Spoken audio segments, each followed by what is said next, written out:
Mga kapuso, presyo ng bigas sa Malimgas Public Market sa Dagupan City bumaba ng 1 hanggang 2 piso kada kilo.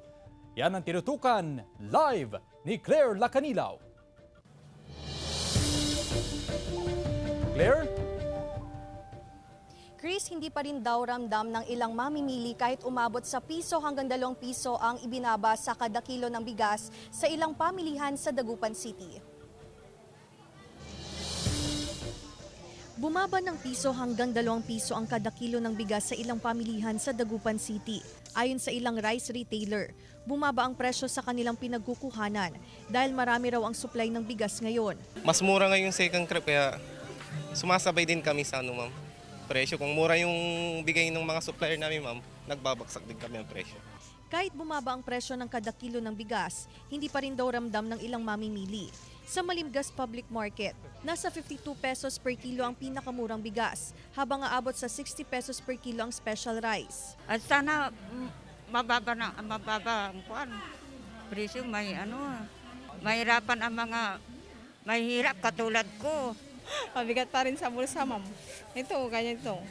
Luluto lang namin, ma'am. Sana po ibaba na yung presyo ng bigas. Yun lang, ma'am.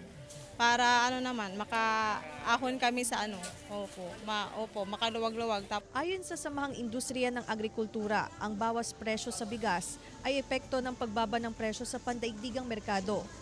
Bili price ng miller sa retailer nasa 48 pesos to 50 pesos.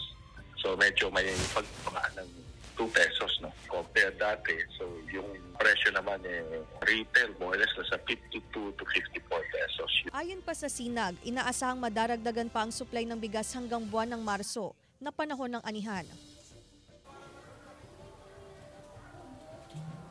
Chris, ayon sa Samahang Industriya ng Agrikultura, inaasahan nga na magiging stabilize at mas bababa pa ang presyo ng kada kilo ng bigas sa susunod na buwan kasabay nga ng patuloy na pagdami ng supply ng bigas lalo na sa Region 1. Chris.